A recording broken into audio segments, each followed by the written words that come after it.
오늘 우리가 함께 볼 본문의 말씀은 잠언 22장 17절부터 19절까지의 말씀입니다. 구약 성경 935페이지에 있습니다.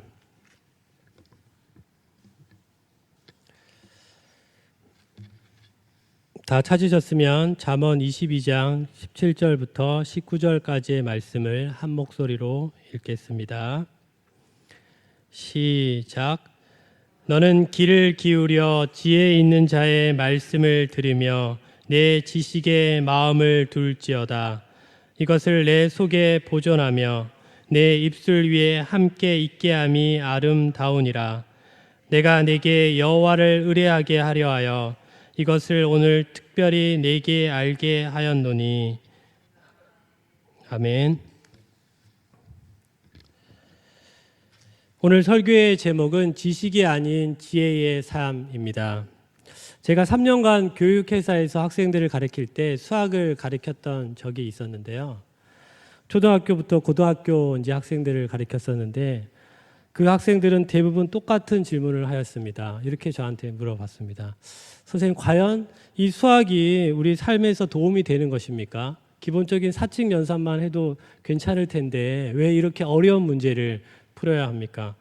특별히 미분이나 적분 같은 걸 푸는 그 이유에 대해서도 저는 잘 모르겠다. 이런 그 학생의 이제 질문 가운데서 제가 어떻게 이 아이에게 이 공부하는 것이 의미가 있는지, 이 수학이 어떤 의미가 있는지 제가 이렇게 이야기를 했습니다. 그 학생들은 신앙이 있진 않았기 때문에 제가 그 공부하는 것이 하나님과 어떤 의미가 있는지까지는 얘기하진 않았지만 제가 이렇게 얘기해 주었습니다. 대부분의 사람들은 공부를 하는 것, 특히 어려운 문제를 푸는 것이 입시를 위해서, 좋은 고등학교를 위해서 또 명문대학을 가기 위해서 공부한다라고 생각을 하는데, 물론 합리적인 대답입니다. 그렇지만 그것이 궁극적인 목적이 아니다라는 사실입니다. 그래서 제가 이렇게 얘기를 했습니다. 너가 지금 공부하고 있는 이 어려운 문제가 이렇게 공식을 대입해 볼까? 저렇게 공식을 대입해 볼까? 이렇게 하는 것이 좀 더 나은 문제풀이 방법일까? 저렇게 하는 것이 좀 더 나은 문제풀이 방법일까? 끊임없이 이렇게 사고했던 습관들이 너가 후에 회사에 들어가거나 어떤 갈등의 문제가 생기거나 어려움이 있었을 때 그 사고의 씨름들은 좀 더 나은 합리적인 대안을 내는 데 있어서 큰 도움이 될 것이다. 그렇기 때문에 공부는 머리로만 하는 것이 아니라 그것이 자기의 마음속 깊은 곳 가운데서 들어와서 삶의 지혜로까지 연결되어야 한다라는 이런 얘기를 했던 기억이 납니다. 사랑하는 여러분, 사랑도 마찬가지입니다. 어느 누구도 사랑을 하는데 단순하게 머리로만 누군가를 사랑하지는 않습니다. 이예수의 글에 보면 이런 글귀가 있습니다. 머리로는 사랑을 할 수가 없다. 이 글에 보면 알미 머리에 소장되어 있을 때는 지식이지만 그 알미 가슴으로 내려오면 지성이 된다. 그런데 이 지성이 내 가슴 속에서 이 사랑과 함께 발효가 되면, 효력을 발휘하게 되면 그것은 지혜가 된다. 이런 표현이 있습니다. 참 멋있는 표현입니다. 사랑을 지식으로 하는 사람은 없다라는 것입니다. 사랑도 머리에서 마음까지 내려와서 자신의 말과 자신의 행동으로 표현되어질 때 그 사랑은 아름답다라는 것입니다. 제가 아는 또래 청년 자매 중에 결혼했던 한 자매가 있는데 제가 이런 질문을 했습니다. 어떻게 그 청년을 만나게 되었고 또 결혼하게 되었는지 너무 스토리를 좀 알려달라고 했는데 이 자매가 했던 말이 아직도 저는 선명하게 기억이 납니다. 처음에는 사귀는 단계가 아니니까 어떤 좀 썸의 어떤 그런 단계였습니다. 그런데 하나님께서 기도를 하는데 이 자매에게 이런 마음을 주셨다는 거예요. 고백하기 전까지는 사랑이 아니다. 그래서 이 형제한테 뭐라고 얘기했냐면 우리 더 이상의 이 만남은 하지 않았으면 좋겠다. 근데 그때 그 형제가 뭐라고 했냐면 내가 당신을 얼마나 사랑하는지에 대해서 구체적으로 표현을 했다고 합니다. 그러면서 그 표현되어진 그 고백을 통해서 진지한 만남이 이루어지게 됐고 결혼까지 하게 되었다라는 이야기를 했습니다. 즉 사랑도 머리만이 아니라 마음 속에서 깊은 곳 가운데서 우리의 삶의 정황 속에서 표현되어질 때 그것이 진정한 사랑의 아름다움이 표현된다라는 것입니다. 오늘 우리 잠언 22장의 본문에도 보면 지혜가 나오는데요. 17절에 이제 보면은 지혜 있는 자의 말씀을 듣고 그 말씀을 마음에 둘지어다 이렇게 얘기를 합니다. 내 지식의 마음에 둘지어다. 이 말이 무슨 얘기냐면 지혜의 말씀을 경청해서 잘 듣고 내 마음에 새기라는 것입니다. 즉 머릿속이 아니라 가장 깊은 곳에 자아에 보존하라라는 이 말인데 18절에 보면은 내 속에 이 보존하다라는 말이 나오는데 여기에서 내 속은 배를 얘기하고 있습니다. 그래서 히브리인들은 이 마음을 장기라고 생각을 했어요. 그러다 보니까 배는 창자, 즉 남자의 깊은 정서가 머무는 곳이라고 생각했다라는 것입니다. 이런 이야기가 있습니다. 포주가 산에 올라가서 새끼 원숭이를 잡았습니다. 그런데 어미 원숭이가 울면서 함께 따라오더라는 것입니다. 포주 입장에서는 새끼 원숭이만 잡아도 감사한데 어미 원숭이까지 함께 잡으니까 얼마나 기분이 좋겠어, 본인 입장에서는. 그래서 이 원숭이를 잡아서 어미 원숭이의 배를 갈랐는데 창자가 끊어졌다라고 합니다. 얼마만큼 그 마음이 쓰라렸으면 그 창자가 끊어졌겠습니까? 이 이야기는 원숭이를 잡아먹는 어떤 문화권에서 나왔던 이야기인데 그만큼 우리가 마음이 아프면 이 창자가 끊어질 정도로 그런 사건이 벌어진다라는 것입니다. 사랑도 마찬가지입니다. 우리가 누군가를 사랑하면은 단순하게 머리로만 하는 것이 아니라 우리 마음속 깊은 곳 가운데 사랑을 했기 때문에 헤어지고 났을 때 찢어지는 아픔을 경험한다라는 것입니다. 그래서 오늘 본문에서 얘기했던 것처럼 단순하게 머리로만 아는 것이 아니라 마음속 깊은 곳에 보존하는데 히브리인들이 생각했던 것처럼 그것은 어떤 장기라고 표현되어졌다라는 것입니다. 그것이 콩팥이 될 수 있고요. 심장이 될 수 있고요. 그곳 가운데 보존해서 그것들을 끄집어내라라는 것입니다. 그래서 지혜의 말씀을 마음속 깊은 곳에 보존하여 내 입술 위에 있게 함이 아름답다라고 오늘 본문은 말씀하고 있다라는 것입니다. 다시 한번 제가 정리하겠습니다. 우리가 단순하게 머리로만 아는 것이 아니라 우리가 하나님의 말씀을 마음속 깊은 곳 가운데 그것을 간직하고 있다가 이제는 그것들을 내 입술 위에 두어라는 말입니다. 우리가 잠을 자게 되면요, 하루 동안에 있었던 일들을 분류한다라고 합니다. 기억들을. 그래서 단기 기억 장치로 가야 될 것들은 기억 속에서 단기 기억 장치로 가야 될 것은 단기 기억 장치로 가고, 장기 기억 장치로 가야 될 것들은 장기 기억 장치로 가는데, 단기 기억 장치로 기억된 것은 우리가 살면서 쉽게 끄집어내는데, 장기 기억 속에 들어간 장치 같은 경우에는 쉽게 나오지 않는다고 합니다. 그래서 만약에 우리가 우연히 동창을 만난다거나 그랬을 때 옛 추억이 떠오른다거나 갑자기 이름이 떠오르는 경우에는 장기 기억 속에 있다가 이 부분이 나왔다라는 것입니다. 제가 왜 이 말을 하냐면요, 하나님의 말씀이 우리가 쉽게 떠올려져야 된다는 것입니다. 이 상황 속에서 이 말씀이 내가 떠올라졌을 때 하나님 중심적으로 살아가게 된다는 것이죠. 그리고 떠올라지지 않는다면 내 마음속 깊은 곳 가운데 체화가 되어서 그것이 나타내어질 때 우리는 하나님 중심적으로 살아갈 수 있다는 것입니다. 간단하게 정리하자면 오늘의 본문의 말씀처럼 지혜의 말씀이 언제든지 우리가 끄집어낼 수 있어야 한다는 것입니다. 예수님의 성육신 사건도 마찬가지입니다. 말씀이 육신이 되었다라는 것입니다. 말씀이 몸을 입었다라는 것입니다. 우리도 말씀이 머리로만 담는 것이 아니라 이제는 우리의 손발이 되고 내 몸의 체화가 되어야 한다라는 말입니다. 그래서 우리의 삶의 정황에서 어떤 삶의 선택의 기로에서 하나님이 기뻐하시는 새로운 삶, 지혜의 삶을 여러분들이 다 선택하기를 축복합니다. 그렇다면 어떻게 우리가 하나님의 말씀이 내 삶의 일부가 되어지고 체화가 되어질 수 있을까요? 시편 1편에 보면 이런 말씀이 있습니다. 복 있는 사람은 오직 여호와의 율법을 즐거워하여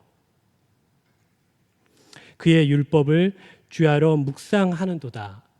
여기에서 묵상은 작은 소리로 읊조리다인데 늘 입술 위에 있게 한다라는 말입니다. 오늘 우리가 보았던 본문의 말씀처럼 하나님의 그 말씀이 내 마음속 깊은 곳 가운데 보존되어 있다가 내 입술에 들어가고 했던 것처럼 그 말씀이 계속적으로 읊조려져야 된다라는 것입니다. 그래서 여러분, 그렇게 하기 위해서는 우리가 말씀 암송을 여러분 꼭 하시기를 바랍니다. 제가 이 말씀 암송을 해서 큰 유익을 얻었던 기억을 좀 얘기하려고 합니다. 제가 군에 갔을 때 리고렌 목사님이 썼던 40일 묵상, 그러니까 목적이 이끄는 삶에 보면 40일에 대한 묵상에 대한 부분이 나옵니다. 그래서 제가 하루하루마다 그 한 구절을 가지고 하루 종일 생각을 했습니다. 이 말이 무슨 뜻일까? 이 삶은 삶에서 어떻게 표현되어질까? 어떻게 적용되어질까? 끊임없이 생각하다 보니까 내 삶이 변하더라는 것입니다. 그래서 제가 여러분들과 함께 지금 이 말씀 암송을 같이 한번 해보는 시간을 좀 가져보려고 하는데요.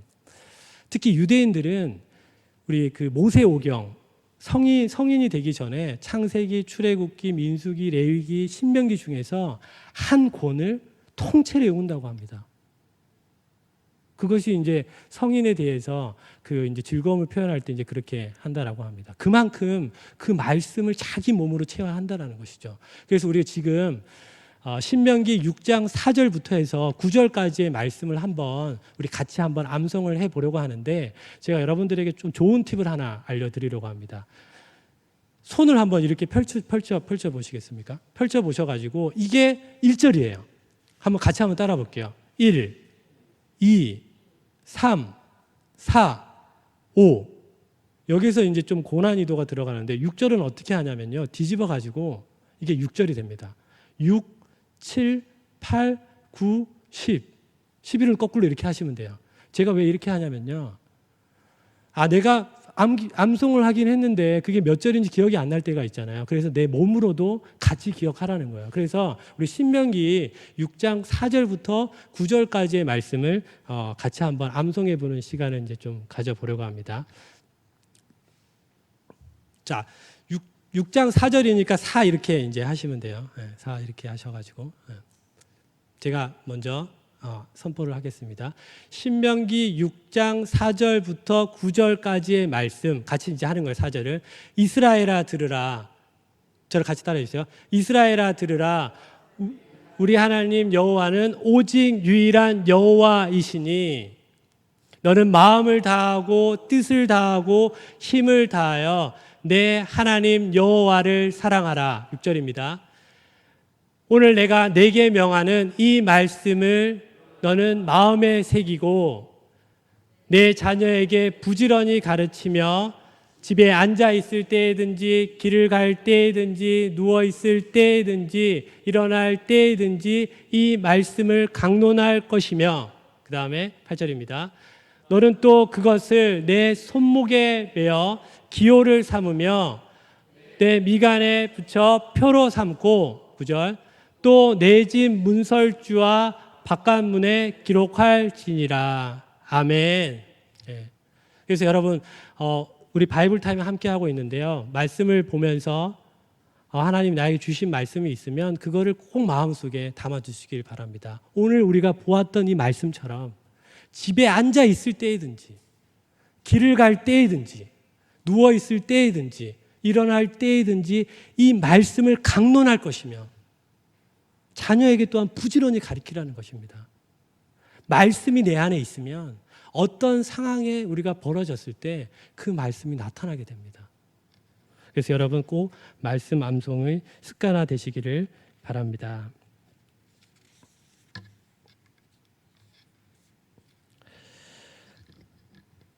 그럼 우리가 이 말씀을 묵상하고 암송했을 때 또한 어떠한 축복과 영광이 나타나게 되면요, 19절의 말씀에 보면은 여호와를 의뢰하는 삶을 살게 된다라는 것입니다. 여호와를 의뢰한다라는 뜻은 무슨 말이냐면요, 내 삶의 어떠한 성공과 실패도 하나님께 맡기는 삶이 된다라는 거예요. 그러니까 하나님께 맡긴다는 게 내가 아무것도 안 한다는 게 아니라 하나님이 나에게 주신 시간과 물질의 그 무한한 가능성에서 내가 최선으로 다하되 성공과 모든 실패 또한도 하나님께 맡겨지는 삶, 이 삶이 된다는 것입니다.